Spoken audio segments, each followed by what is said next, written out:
തിരുവനന്തപുരത്തെ സ്വകാര്യ ആശുപത്രിയിൽ ചികിത്സയിലുള്ള മുൻ മുഖ്യമന്ത്രി വി.എസ്. അച്യുതാനന്ദന്റെ ആരോഗ്യനില ഗുരുതരമായി തന്നെ തുടരുകയാണ്.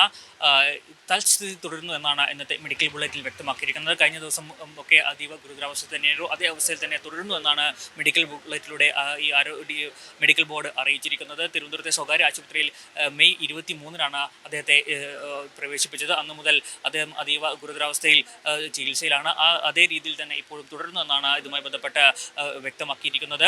വെന്റിലേറ്ററിന്റെ സഹായത്തോടെയാണ് അദ്ദേഹത്തിന്റെ ജീവൻ നിലനിർത്തുന്നത്. ഒപ്പം തന്നെ അദ്ദേഹത്തിന് നൽകിയിരിക്കുന്ന ഏറ്റവും പ്രധാനപ്പെട്ട മരുന്നുകൾ എന്ന് പറയുന്നത് വൃക്ക സംബന്ധിച്ച പ്രശ്നം പരിഹരിക്കാനുള്ള മരുന്നുകളും ഒപ്പം തന്നെ അദ്ദേഹത്തിന്റെ രക്തസമ്മർദ്ദം വർദ്ധിക്കാനുള്ള മരുന്നുകളുമാണ് അദ്ദേഹത്തിന് ഇപ്പോൾ നൽകി വരുന്നത്. ഒപ്പം തന്നെ കണ്ടിന്യൂസ് ഡയാലിസിസ് എന്ന പ്രോസസ്സ് ഇന്നലെ മുതൽ ആരംഭിച്ചിരുന്നത്. നേരത്തെ ഇത് ആരംഭിച്ചെങ്കിലും ആരോഗ്യസ്ഥിതി മോശമായതിനെ തുടർന്ന് നിർത്തിവെച്ചിരുന്നു. അത് ഇന്നലെ മുതൽ വീണ്ടും പുനരാരംഭിച്ചിട്ടുണ്ട്. അത്തരത്തിൽ അദ്ദേഹത്തിന്റെ വൃക്ക സംബന്ധിച്ച പ്രശ്നം പരിഹരിക്കുന്നതിനും ഒപ്പം തന്നെ രക്തസമ്മർദ്ദം വർദ്ധിക്കാനുള്ള മരുന്നുകളുമാണ് ഏറ്റവും പ്രധാനമായും ഇപ്പോൾ നൽകിയിരിക്കുന്നത്. തിരുവനന്തപുരം മെഡിക്കൽ കോളേജിലെ മെഡിക്കൽ ബോർഡ് സംഘം നൽകിയ നിർദ്ദേശ മരുന്നുകളും അദ്ദേഹത്തിന് നൽകുന്നത്. ഒപ്പം തന്നെ തിരുവനന്തപുരത്തെ SUT ആശുപത്രിയിലെ മെഡിക്കൽ ബോർഡ് നിർദ്ദേശ മരുന്നുകളുമാണ് അദ്ദേഹത്തിന് നൽകിക്കൊണ്ടിരിക്കുന്നത്. CPM-ന്റെ നേതാക്കളും ഒപ്പം തന്നെ മന്ത്രിമാരും ഒക്കെ ആശുപത്രിയിലെത്തി അദ്ദേഹത്തിന്റെ ആരോഗ്യം സംബന്ധിച്ച കാര്യങ്ങളൊക്കെ വിശദീകരിച്ചിരുന്നുണ്ട്. ഒപ്പം തന്നെ ഇന്ന് EP ജയരാജനും ഒപ്പം തന്നെ ശ്രീമതി ടീച്ചറും ആശുപത്രിയിലെത്തി അദ്ദേഹത്തിന്റെ ആരോഗ്യസ്ഥിതി സംബന്ധിച്ച വിവരങ്ങൾ ആരാഞ്ഞ ശേഷമാണ് മടങ്ങിയിരിക്കുന്നത്. VS-ന്റെ ആരോഗ്യം സംബന്ധിച്ച് പത്രത്തിലും ചാനലിലൊക്കെ വന്നിരിക്കുന്ന വാർത്തകൾ കേട്ടിട്ടാണ് ഞാൻ ഇന്നലെ തന്നെ പെട്ടെന്ന് വന്നത്. അദ്ദേഹത്തിൻ്റെ കുടുംബാംഗങ്ങളുമായിട്ടൊക്കെ സംസാരിച്ചു. ആരോഗ്യപരമായ കാര്യങ്ങൾ പറയേണ്ടത് ഒന്ന് ഡോക്ടർമാരാണ്.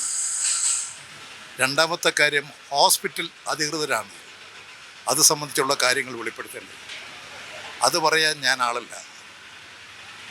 ഞാൻ അദ്ദേഹത്തിൻ്റെ കുടുംബാംഗങ്ങളെയൊക്കെ കണ്ടു, ആരോഗ്യവിവരം സംസാരിച്ചു. അല്ല, അവർക്ക് അറിവ് വെച്ചിട്ടല്ലേ പറയാൻ കഴിയും. ഇത് സംബന്ധിച്ചിട്ട് ഇപ്പോൾ ബുള്ളറ്റിൽ പിന്നെ ഡോക്ടർമാരുടെ ചേർന്ന് ഡിസ്കസ് ചെയ്ത് ബുള്ളറ്റിൻ ഇറക്കുന്നുണ്ട്. നിങ്ങൾ തന്നെ ചോദിച്ചാൽ ഡോക്ടർമാർ കാര്യം പറയുന്നുണ്ട്. ബാക്കി കാര്യങ്ങൾ പറയേണ്ടത് ഡോക്ടർമാരാണ്, ഹോസ്പിറ്റൽ അധികൃതരാണ് ആരോഗ്യപരമായ കാര്യങ്ങളെക്കുറിച്ച് പറയേണ്ടത്. ഞാനതിനാളല്ല. മന്ത്രി AK ശശീന്ദ്രൻ അടക്കമുള്ളവർ അദ്ദേഹത്തെ സന്ദർശിക്കാനായി ആശുപത്രിയിൽ എത്തിയിരുന്നു.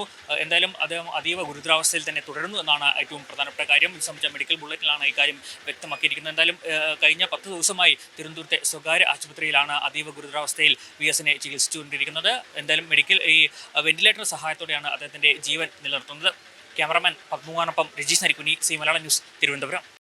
ഏറ്റവും പുതിയ വാർത്തകളും വിശേഷങ്ങളും വിരൽ തുമ്പിലറിയാൻ മലയാളം ന്യൂസ് എല്ലാ ഡിജിറ്റൽ പ്ലാറ്റ്ഫോമുകളിലും ലഭ്യം.